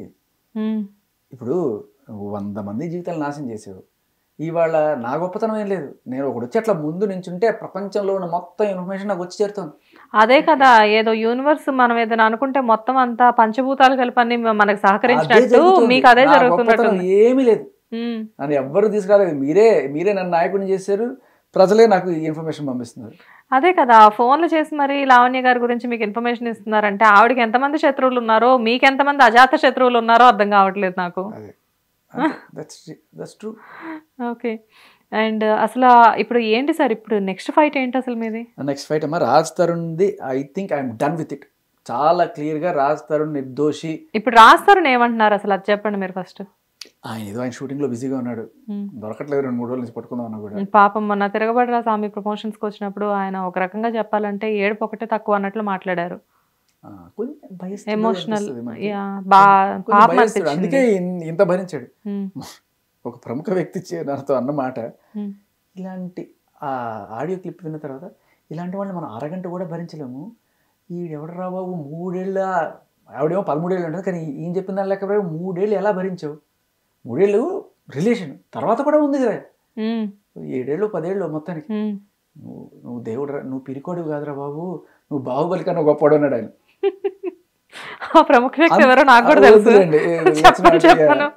చాలా ఫేమస్. సలావరా బాబు అన్నాడు ఆయన. అంతే, ఏ మగాడు అలా ఉండలేడు అంతే లిటరల్లీ. అందుకనే కదా మస్తాన్ సాయి అయినా సరే ఆవిడ కొట్టడానికి కారణం ఏంటంటే ఆవిడ బిహేవియర్ అంత నీచంగా. అమ్మని ఎవరిని తిరిగి ఎవడు మాత్రం ఊరుకుంటాడమ్మా? కొట్టాడు, ఆ కొట్టిన దాన్ని బేస్ చేసుకొని కంప్లైంట్. ఏం కంప్లైంట్? రేపు, అటెంప్ట్ టు మర్డర్. అంతే. ఈవిడ చేసింది, నేను తిరిగి నా సెల్ఫ్ డిఫెన్స్ అట్లా తోస్తే మళ్ళీ నా మీద కంప్లైంట్. బేసిక్గా ఇదే మోడస్ ఆఫ్ ఆపరెండి ఆవిడది. అంతే. కానీ బాగుంది సార్, అంటే ఏదైనా జరిగినప్పుడు లైక్ అంటే రియాక్ట్ అవ్వకూడదు అనమాట మేడం దగ్గర. కొడితే కొట్టించుకోవాలి, గిచ్చితే గిచ్చించుకోవాలి, సౌండ్ కూడా చేయకూడదు. ఆ మూవీలో ప్రకాష్ రాజ్ గారు గిల్లితే గిల్లించుకోవాలి, అది పరిస్థితి. సో తిరగబడ్రా స్వామి టైటిల్ చూసి ఇన్స్పైర్ అయ్యి మీరు కూడా తిరగబడ్డారా? అయ్యో, అది మనం వచ్చిన తర్వాతే వచ్చింది ఆ సినిమా. యాక్చువల్గా తిరగబడ్రా స్వామి నేను ఎప్పుడో తిరగబడ్డాను. ఈయన తిరగబడాలి, ఇంకా బెయిల్ కోసం వెయిట్ చేస్తున్నట్టున్నాడు. కానీ బెయిల్ కోసం ఏదైతే సాక్ష్యాలు ఏవైతే కావాలో అవన్నీ కూడా మీరే అరేంజ్ చేసినట్లున్నారు కదా మాక్సిమం. చాలా వరకు అంటే నాకు తెలిసినవి నేను ఇచ్చాను, ఇంకా ఎంతో మంది ఉంటారు కదా. మీరు లాయర్ అవ్వచ్చు సార్ మాక్సిమం. అంటే ఆర్జేగా ఉన్నప్పటికీ కూడా అప్పుడప్పుడు మీరు ఇది కూడా ప్రాక్టీస్ చేస్తూ ఉండండి. బికాజ్ ఇప్పుడు మీకు అన్ని సెక్షన్స్ తెలిసినాయి, ఎఫ్ఐఆర్స్ ఎలా గ్యాదర్ చేయాలన్నీ తెలుసు. దాని ఏదో అంటారు, డాక్టర్ కన్నా ఎక్కువ ఏంటి, కొత్త వైద్యుడి కంటే పాత రోగి మేలు. అలా కరెక్ట్గా అలా అనుభవిస్తే బాగా తెలుస్తాయి కూడా. అదే మిమ్మల్ని చూస్తే నాకు ఇంకా బాగా తెలుస్తుంది. ఓకే, మీరు అసలు లావణ్య గారికి పర్సనల్ లాయర్గా ఉండొచ్చు. కళ్యాణ్ గారిని పక్కకు పెట్టేసేసి మిమ్మల్ని పెట్టుకుంటే ఆవిడ కాస్త కేసు కొంచెం ఒక్కొలికి రావచ్చు. మీరు అలా నాకు సడన్ రిఫ్లెక్సెస్ తెప్పించకండి, నొప్పులు వస్తున్నాయి. అంటే చెప్తున్నాను సార్, మీకు లాయర్గా మంచి ఫ్యూచర్ ఉంది. ఫస్ట్ కేసు ఆవిడదే తీసుకోవచ్చు కదా మీరు. మేము only law, not Lavanya. Okay. And ఏమన్నారు లావణ్య గారితో అసలు మీరు ఎప్పుడైనా మాట్లాడుతుంటారా ఫోన్లో సరదాగా? అంత సరదా నాకు లేదమ్మా. ఆ బూతులు, ఆ అబద్ధాలు మనం భరించలేం. కానీ మీ ఆవిడే ఎప్పుడో నాతో మాట్లాడడానికి ఎవరినో అడిగితే ఫోన్ నెంబర్ దయచేసి ఇవ్వకండి అని చెప్పాను. కాదు సార్, ఏదో ప్రసాదం పంచినట్లు మీ ఫోన్ నెంబర్ ఎలా వెళ్తుందో తెలియట్లేదు. ఇప్పుడు మాకంటే అంత మంచికే, మా నిజం చెప్తున్నాను కదా, మంచిగా జరిగింది. ఏదైనా ఏదో రకంగా ఆవిడ లీక్ చేయాలనుకుందో, మొదటి ఎత్తనికి ఏదో ఎక్కడో న్యూస్ ఛానల్లో చూపించిందో ఏదో చేసింది మొత్తానికి. బట్ దానివల్ల నాకు ఎంత ఇన్ఫర్మేషన్ వచ్చింది తెలుసా? మీకు నంబర్ అంతమంది ఫోన్ చేశాను. So this credit goes to her అంటారు ఫైనల్లీ. మా ఎంటైర్ క్రెడిట్, ప్రతి ఒక్క సాక్ష్యము ఆవిడ చూపించి, ఆవిడ మాట్లాడి, ఆవిడ అందించిందే తప్ప నేను సొంతంగా ఏదో నాది ఒక 20-30% నేను జస్ట్, కాకపోతే ఆవిడ చూపించిన ప్రసాద్ దాన్ని నిశ్చితంగా పరిశీలించడం. ఆవిడ మొన్న ప్రెగ్నెన్సీ రిపోర్ట్ తీసుకొచ్చింది, జాగ్రత్తగా చూడడం. అండ్ నేను చూడకపోయినా ఇప్పుడు చాలా మంది ఉన్నారు కదా, వాళ్ళు చూసి వాళ్ళు ఇది చూసారనే ఇది ఇక్కడ ఇది ఉందని చెప్పి. ప్రెగ్నెన్సీ అన్నారు కాబట్టి చెప్తున్నాను. యాక్చువల్గా మీరు ఒక రిపోర్ట్లో ఆవిడకి ట్యూబల్ ప్రెగ్నెన్సీ వచ్చింది. సో దానివల్ల ఆ ట్యూబల్ ప్రెగ్నెన్సీ వల్ల అది రిమూవ్ చేయాల్సి వచ్చింది. యాక్చువల్గా ట్యూబల్ ప్రెగ్నెన్సీ వస్తే అది ప్రాణానికి ప్రమాదం కాబట్టి రిమూవ్ చేయాలి, డాక్టర్ సజెస్ట్ చేస్తారు. కాకపోతే ఏంటంటే ఆవిడ దాన్ని కూడా వేరే రకంగా, దానికి రాజతరుణే కారణం. మస్తాన్ సాయితో ఎఫ్ఐఆర్ గురించి మాట్లాడితే ఆయన అంటాడు, నీ సంరక్షణలో ఉన్న అమ్మాయి వేరే అతనితో పోతే అది ఎవరి తప్పు? నీ తప్పు అంట. అంటే ఇప్పుడు పెళ్ళైన వైఫ్స్ వేరే వాళ్ళతో ఇల్లీగల్ అఫైర్స్ పెట్టుకుంటే అది హస్బెండ్ తప్పేనా? అదే కదా. అలాగే మొగుడు సంబంధం పెట్టుకుంటే అది లేడీస్ తప్ప. ఇలాంటి వాళ్ళు కొంతమంది ఉంటారు, దాన్ని మనం ఏం చేస్తాం? అందరినీ తప్పట్లేం కదా. అంటే బేసికలీ ఏదైనా సరే తప్పునే. ఈవిడ డ్రగ్స్ అలవాటు పడిందంటే రాజతరుణే అలవాటు చేశాడు. ఇప్పుడు కొత్త వర్షన్ అనమాట. ఇందాక విన్నారు కదా, అసలు రాజతరుణికి సంబంధం లేదు అని చెప్పి. బట్ ఇవాళ కొత్త వర్షన్. ఏ రోజు కావాలంటే ఆ రోజు ఏమంటారు, మాట మార్చడం, ప్లేట్ ఫిరాయించడం అంటారు చూడండి. అలా ఏదైనా సరే ప్రధానికి రాజతరుణే కారణం అని చెప్పు అని ట్రైనింగ్ అనమాట. సార్ కానీ అసలు నిజానికి నాకు ఇప్పటికీ ఒక కన్ఫ్యూజన్ ఏంటంటే, చాలాసార్లు ఇప్పుడు ఏం జరుగుతుందంటే వాళ్ళిద్దరికి మ్యారేజ్ అయింది, దాని ప్రూఫ్స్ కూడా ఆవిడ మొన్న ఏవో కొన్ని ఫొటోస్ పెట్టారు. అండ్ మ్యారేజ్ అయిన తర్వాత మళ్ళీ ఆవిడ మస్తాన్ సాయితో రిలేషన్లో ఉండడం వల్ల అది డైజెస్ట్ చేసుకోలేని రాస్తారని కంప్లీట్గా ఆవిడని దూరం పెట్టేశారు అని చెప్పేసి అంటున్నారు. ఇదే అట్లీస్ట్ ఇదే ఇంతవరకైనా నిజమేనా? ఎట్లా నిజమమ్మా? మరి ఆవిడ ఏ ఫొటోస్ చూపెడుతున్నారు కదా సార్? అదే అంటే ఏం ఫొటోస్ చూపిస్తున్నారు? మ్యారేజ్ అయ్యి ఎక్కడైనా ఆధార్ కార్డు లేకపోతే ఇంకోటి దాంట్లో ఎక్కడైనా వైఫ్ ఆఫ్ రాజతరుణ్ ఉందా? లేదు. పోనీ తాళి కట్టినట్టు ఏమైనా ఉందా? లేదు. నువ్వు నల్లపూసలు వేసుకోవచ్చు, నువ్వు తాళి కట్టుకోవచ్చు, నువ్వు ఒక వెడ్డింగ్ కార్డు ప్రింట్ చేసుకొని ఇదిగోని చెప్పి చూపించుకోవచ్చు. ఇవన్నీ ఎంతసేపు పని? That doesn't mean anything. ఏదో దాన్ని ఏమంటారంటే, మన సినిమాలో చూపిస్తుంటారు చూడండి కొంతమంది లాయర్లు, ఆ రోజున ఆ టైంలో నువ్వు ఎక్కడున్నావు అంటే, లేదు సార్ ఇదిగోండి హాస్పిటల్లో ఉన్నానని చెప్పి ఒక రికార్డు పట్టుకొస్తాడు. వాడికి ఏదో ఇచ్చి మేనేజ్ చేసి పట్టుకొస్తాడు. చూడండి ఇదిగో వెడ్డింగ్ కార్డు. ఇవన్నీ కళ్ళ ముందు కనబడుతున్న సాక్ష్యాలు మనం కాదనలేం కదమ్మా. ఇప్పుడు పెళ్ళి అయిందో లేకపోతే కాలేదో ఇవన్నీ పక్కన పెడితే నైతికంగా మీరు ఒక మహిళగా ఏమనుకుంటారు? పెళ్ళి అయ్యింది అనుకుని అయినా కూడా వేరే వాళ్ళతో అక్రమ సంబంధం పెట్టుకుంటే యూ వాంట్ స్టిల్ రాజతరుణ్ ఆవిడ నేర్చుకోవాలనుకుంటారా? లేదు, ఎవరు అనుకోరు. అలాగే పెళ్ళి కాలేదనుకుంటే ఇంకా బెటర్. సో ఏ రకంగా అయినా సరే, నైతికంగా అయినా సరే, లీగల్గా అయినా సరే, she doesn't have any right to ask him. అంతే కదా. మళ్ళీ నువ్వే పంపించావు, నువ్వే కేసు పెట్టించావు, ప్రతిదానికి నువ్వే డ్రగ్స్ అలవాటు చేసావు, డ్రగ్స్ అలవాటు చేసావు అంటుంది. మళ్ళీ అట్ ది సేమ్ టైం మొన్న వేరే దాంట్లో అంటే రాజ్ గురించి నేను చెప్పనేమి అని చెప్పేసి మళ్ళీ ఇప్పుడు అలా చెప్తున్నారు. అంటే అంతే అంటున్నాను. అదేదో అంటారంటే అందితే చుట్టూ అందకపోతే కాళ్ళు, లేకపోతే ఎప్పుడు ఎలా కావాలంటే అలా మాట మారుస్తారు. కానీ వినేవాళ్ళకైనా కాస్త ఉండాలి కదమ్మా. మొన్న అలా చెప్పావు కదా అని అడగాలి కదా. అడగరు. అవునా, ఓకే. అంటే కాదు సార్, ఇప్పుడు ఆవిడ బిహేవియర్ వైజ్గా చూస్తే ఆవిడకి ఏమైనా ప్రాబ్లం ఉంది అంటారా మీరు?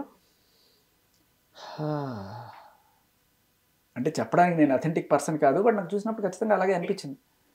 ఇప్పుడు ఒక సైకాలజిస్ట్నో లేకపోతే ఒక డాక్టర్నో వీళ్ళని మీరు అడిగితే ఇది వినిపించే ఆడియో రికార్డు, సార్ ఇది ఏమంటారు దీనికి ఏదైనా పేరు ఉందా? నేను యాక్చువల్గా ఈవిడ పుణ్యం నాకు సైకాలజిస్టులు కూడా ఫోన్ చేస్తున్నారు. Sir this is called narcissism, ఇది ఏ లెవెల్లో ఉందో మనం టెస్ట్ చేసి చెప్పచ్చు అని మొత్తం క్లియర్ కట్గా ఉన్నాయి. మీకు కావాలి అనిపిస్తుంది కూడా. యాక్చువల్గా మీరు ఒకసారి మనం డిస్కస్ చేసాం నార్సిజం అని చెప్పేసి. కాకపోతే అది మరీ దారుణంగా పీక్స్లో ఉంటుంది. అది ఇప్పుడు మేడం అదే రేంజ్లో ఉన్నారంటారా? ఏ స్టేజ్లో ఉందో వాళ్ళు చెప్తారు మనకి అంతా నాలెడ్జ్. బట్ నార్సిజం అంటే తెలుసు, నేనే మనిషి, నేనే అంతా, నేనే సుప్రీం, మీరందరూ నా కాలు కింద పురుగులు లాంటి వాళ్ళు, కొడితే కొట్టించుకోవాలి, తిడితే తిట్టించుకోవాలి, అరవకూడదు, అరిచామంటే అప్పుడు బ్లాక్ మెయిల్. కొట్టడం తిట్టడం గురించి వచ్చింది కాబట్టి ఇక్కడ ఒక చిన్న విషయం, రాజ్ తరుణ్ గారిని ఆయనకు వచ్చిన అవార్డు తోటే తలబాగలు కొట్టారని చెప్పి తెలిసింది, అది నిజమేనా? నిజమేనా అంటే ఈ అమ్మాయి ప్రీతి అని ఉదయ్ చెప్తున్న మాట అది. ఉమ్. రాజ్ తరుణ్ కూడా అడిగాను నేను, అవును అని చెప్పాడు. అవునా? వాళ్ళు అదే చెప్పారు, ఉదయ్ అని అతను చెప్పాడు. మామూలుగా అవార్డులన్నీ ఎక్కడుంటాయండి ఇంట్లో, హాల్లో ఉంటాయి. రాజ్ తరుణ్ వాళ్ళు ఎక్కడుంటాయి, చూపించమనండి ఆవిడ అవార్డులు. పెళ్ళం ఇలా ఉంటుంది కదా, చూపించమనండి అవార్డులు. చెత్త కుప్పలు పడేసింది. అవునా? అవార్డు అనేది చాలా ప్రెస్టీజియస్ కదా, దాని చెత్త కుప్పలో ఎవరు పడేయరు మ్యాక్సిమమ్. అదేంటారు, నా మొగుడు అని చెప్పుకోవడం కదా. మొగుడికి అంటే మొగుడి గర్వాన్ని, మొగుడి కీర్తిని మనం నిలబెట్టుకునేది భారతీయ మహిళ.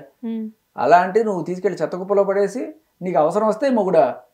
సో సార్, నాకు ఇక్కడ ఒక చిన్న విషయం, ఇప్పుడు ఆవిడ తల పగలు కొట్టడం ఇలాంటివన్నీ చేస్తే మంచితనానికి కూడా ఒక హద్దు అనేది ఉంటుంది. సో తల పగలు కొట్టిన తర్వాత కూడా తనతో ఉండాల్సిన అవసరం తినకేంటి చెప్పండి? ఇతను ఒక హీరో, సో ఇతనికి సర్కిల్ ఉంది, కావాల్సిన డబ్బులు ఉన్నాయి, సర్కిల్ ఉంది. అంతకు మించి ఆ పాత పూర్వాశ్రమంలో ఉన్న ఫోటోలు కూడా ఆవిడ దగ్గర ఉన్నాయి. ఇదే రచ్చ అప్పుడే జరుగుండేది. కాకపోతే అప్పట్లో సహించాడు. బట్ ఎందుకు ఇవాళ సహించట్లేదు అంటే చాలా సింపుల్ రీజన్, ఎవరికైనా అర్థమైపోతుంది. ఆవిడ డ్రగ్స్ కేసులో 45 రోజులు చెంచల్ కూడా జైల్లో ఉండి వచ్చినప్పుడు there is no way he can go there and stay along with her. అందరూ ఏమంటారు, ఓ డ్రగ్ పెళ్ళర్తో ఉన్నావు అని అనరా?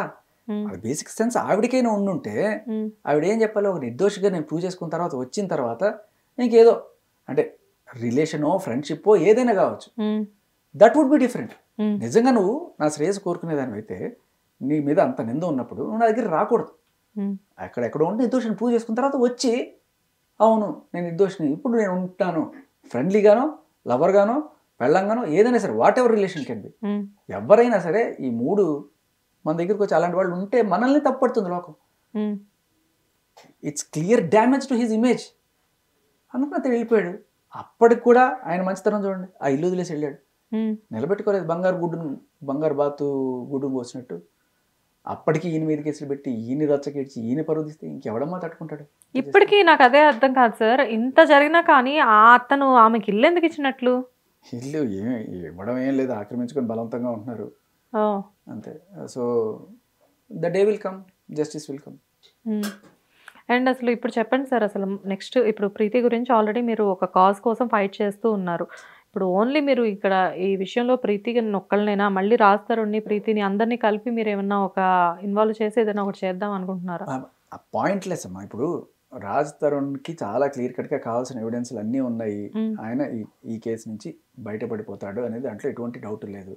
ఎన్ని రకాలుగా ట్రై చేసినా చాలా క్లియర్ కట్ ఇలా ముందు కనపడుతుంది, ఎవరు కూడా దాన్ని కాదనలేము. కాకపోతే దీంట్లో మన అంటే ఒకటి తగ్గితే ఇంకోటి ఏదో బయటకు వచ్చింది అంటారు చూడండి, ఆ టైప్లో మనకి సడన్గా ఈ ప్రీతి విషయం వచ్చింది. నా టార్గెట్ అసలు ఇటు సైడే కాదు. అంటే నేను వచ్చింది దేనికి, మగవాళ్ళ మీద అన్యాయంగా పెడుతున్న సెక్షన్స్ దాన్ని మనం మార్చుకోవాలనే దీన్ని తప్పుడు కేసుని ప్రూవ్ చేయడం మాత్రమే నేను వచ్చాను. కానీ ఎప్పుడైతే ప్రీతి వచ్చి తన బాధ చెప్పిందో నాకు నిజంగా సర్వమందమ్మ. నేను అనుకుంటుంటాను చాలామంది నేను ఏదో మగపక్షపాతనని, కానీ నాకు యాక్చువల్గా రాజ్ తరుణ్ విషయంలో కూడా ఆవిడ మీద అంత కోపం రావడానికి కారణం ఏంటంటే వాళ్ళ అమ్మని తిట్టింది, వాళ్ళ నాన్నని తిట్టినా అంత అయి ఉన్నాడు. నాకు తెలియకుండానే నాలో అమ్మాయిల్ని తిట్టితే నాకు తెలియకుండానే కోపం వచ్చింది. నిజంగా నేను స్త్రీ పక్షపాతం ఏమో అనిపిస్తుంది. ఈ అమ్మాయి వచ్చి అన్నయ్య ఇంత దారుణం చేసిందని కానీ నాకు ఇదైపోయింది, కరిగిపోయింది. నిజంగా అమ్మాయి కోసం నిలబడాలనుకున్నాను, ప్రీతి కోసం. సో నాకు తెలియకుండానే ఇప్పుడు ఈ అమ్మాయికి మాట ఇచ్చాను, ఈ అమ్మాయి కోసం నిలబడాలి. ఇంత జరిగినా కూడా ప్రీతి కోసం ఇవాళ నేను రాకపోతే, మీ మీడియా ముందుకు వచ్చి నేను తనకు ధైర్యం కల్పించకపోతే ఇలాంటి ప్రీతిలు ఇంకా ఎంతోమంది నిర్భాగ్యులే బలైపోతారు. అందుకోసం నేను ముందుకు వచ్చాను, మాట్లాడుతున్నాను. ప్రీతికి ధైర్యం తెప్పించడం నా బాధ్యత కాదు, మీ బాధ్యత కూడా అమ్మ. మీడియా కూడా దాన్ని ఆవిడ ఇప్పుడో పాత రికార్డులన్నీ పంపించి ఆవిడ చేసిన అలవాట్లు, ఆవిడ నేర్పించిన బూతులు, ఆవిడ వాటితోటి ఈవిని బదనాం చేద్దాం అనుకుంటే అది మీడియా సహకరిస్తే అట్లాంటి అమ్మాయిలు నోరు నొక్కేయడం అవుతుంది. సో దయచేసి let's not do that. Let's justice for Preethi, ఇది హ్యాష్ ట్యాగ్ అవ్వాలి. ఇది ముందుకెళ్ళాలి. Preethi is the icon. తను ఇవన్నీ కూడా వదిలించుకొని మంచిగా మారి ఇంకా నలుగురు మంచిగా మారడానికి ముందుకు వచ్చిన అమ్మాయిని మనం ఎంకరేజ్ చేయాలి. మహిళా సంఘాలు కావచ్చు, యూట్యూబ్లు కావచ్చు, అన్నీ కూడా ఆవిడని ఎంకరేజ్ చేయండి, సపోర్ట్ చేయండి.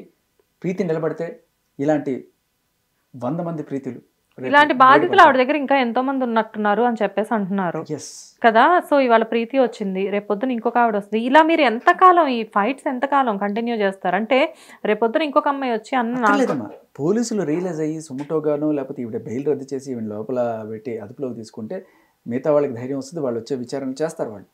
సో ఒకసారి అది అయిపోతే నా కాజ్ ఇది కాదు. Just once justice is done for Preethi, నా కాజ్ ఇదే. అబ్బాయిల కోసం వాళ్ళ రైట్స్ కోసం పోరాడడం. క్లియర్ కట్గా ఇదే కేసులో, లావణ్య కేసులో 3 బాధితులు.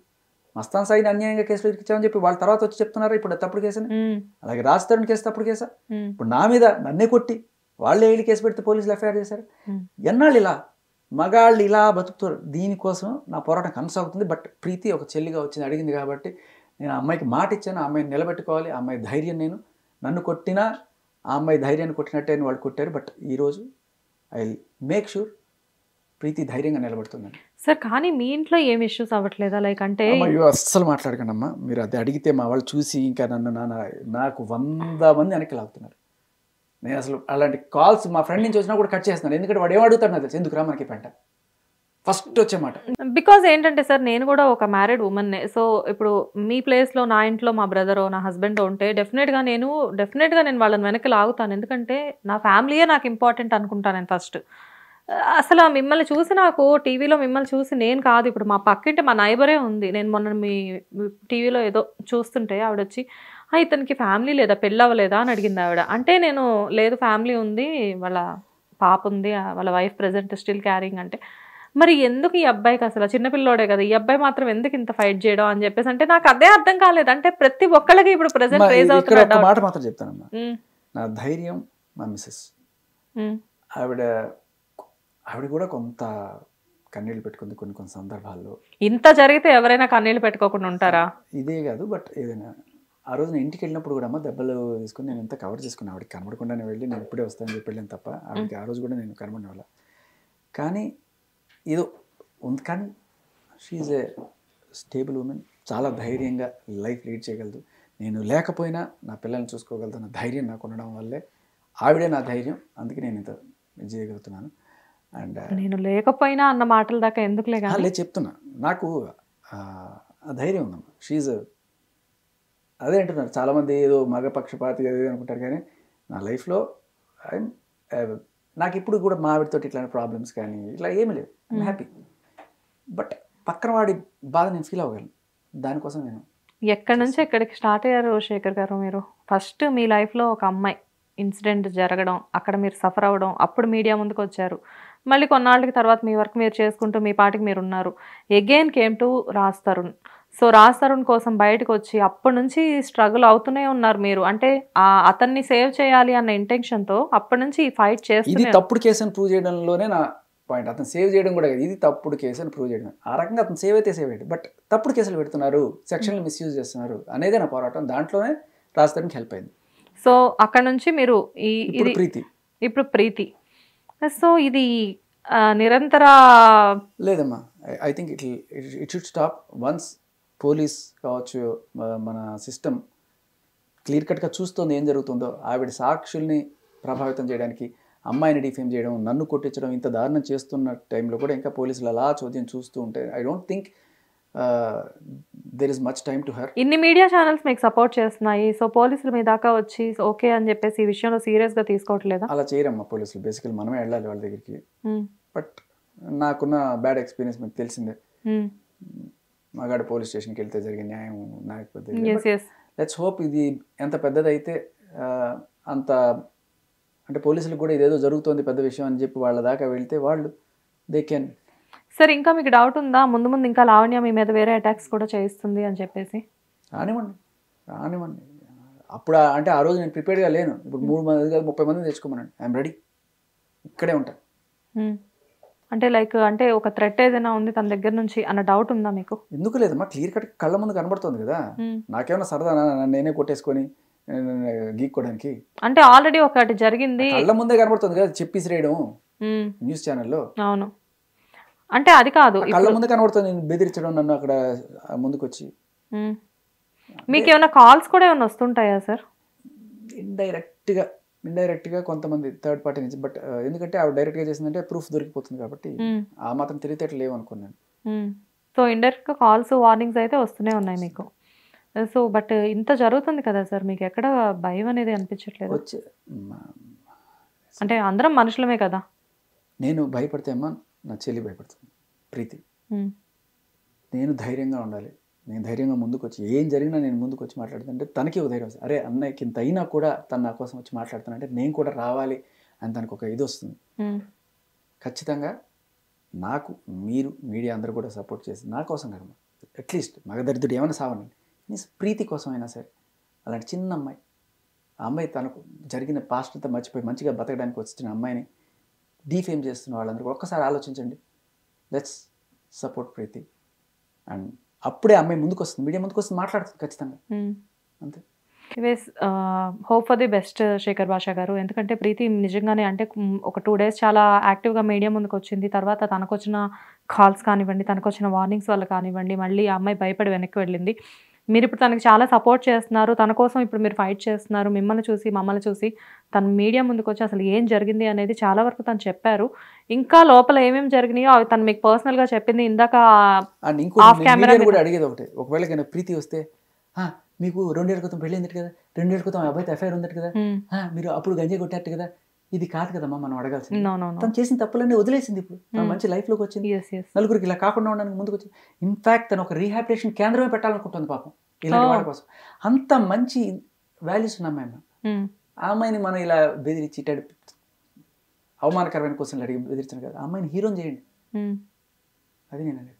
డెఫినెట్గా అండి. సో ప్రీతిని కూడా మేము మ్యాక్సిమం తీసుకురావడానికి ట్రై చేస్తాము. ఎందుకంటే ప్రీతితో నేను మాట్లాడతాను అండ్ డెఫినెట్గా నేను తనకి చెప్తాను, లైక్ అంటే మీడియా ముందుకు వస్తే ఎలాంటి క్వశ్చన్స్ మీరు ఫేస్ చేయాల్సి ఉంటుంది, అలా కాదు అని చెప్పేసి. ఎందుకంటే అనీజీగా ఉన్నప్పుడు ఆటోమేటిక్గా ఎవరైనా, మీరైనా నేనైనా ఎవరైనా మీడియా ముందుకు రావాలంటే భయపడతాము. బట్ అలా కాకుండా ఏదైతే మంచి ఉందో దానికోసం మీతో పాటు మేము కూడా పోరాడతాము. ఎనీవేస్ థ్యాంక్ యూ శేఖర్ గారు. ఈ సిచ్యువేషన్లో డెఫినెట్గా సార్ ఈ పొజిషన్లో కూడా ఉండి కాల్ చేసిన వెంటనే, అంటే మీరు లాస్ట్ టైం కూడా పాపం చాలా ఇమీడియట్గా రెస్పాండ్ అయ్యారు అండ్ నిన్న ఈవినింగ్ హాస్పిటల్ నుంచి డిశ్చార్జ్ అయ్యారు, ఇవాళ స్టూడియోకి వచ్చారు. Anyways thank you Shekhar Bhasha గారు. అంటే మీ ఇంటెన్షన్ నాకు అర్థమవుతుంది, ఎంత మీ పర్సనల్ వర్క్స్ కూడా ఎన్నో వదులుకొని దీని గురించి మీరు చాలా ఫైట్ చేస్తున్నారు అంటే ఏ రేంజ్లో మీకు లోపల జస్టిస్ జరగాలి అని చెప్పేసి ఉంది అన్నది నాకు అర్థమవుతుంది. ఒక చిన్న పిల్ల చెల్లి అనుకుని అన్నయ్య అని పిలిచింది, తనకి న్యాయం జరగడం కోసం నేను నిలబడకపోతే నా మాటకి వాల్యూ లేదు, నా పోరాటానికి అర్థం లేదు. రాజ్ తరుణ్ ఇంకా చెప్పాలంటే రాజ్ తరుణ్ ఒక abled man, he can fight, అతను చేసి. బట్ ఈ పిల్ల మన సపోర్ట్ అవసరం. నిజంగా అమాయకురాలు, తండ్రి లేని పిల్ల, ఖచ్చితంగా మనందరి సపోర్ట్ అవసరం. ఎస్. అండ్ మీతో పాటు ఎనీ టైం మీరు ఎప్పుడు మీరున్నా కానీ మీతో పాటు ఒక బ్యాగ్, దాంట్లో ఎఫ్ఐఆర్స్ అన్నీ క్యారీ చేస్తున్నారు. అసలు అవన్నీ అంటే ఎనీ టైం ప్రూఫ్ అన్నట్లా, అంటే ఎప్పుడు ఏమడుగుతారో తెలియదు ఒక్కోసారి. Yes yes. Last time first FIRs మీరు మన స్టూడియోలోనే చూపించడం జరిగింది. So anyways thank you Shekhar Bhasha గారు, thanks for coming, thank you so much. Hit TV app ని డౌన్లోడ్ చేసుకోండి. ఇందులో short news, live news, entertainment movies అన్ని అవైలబుల్ గా ఉన్నాయి. Please download hit TV app. Hit TV app. Hit TV app ని ఫ్రీగా download చేసుకోండి.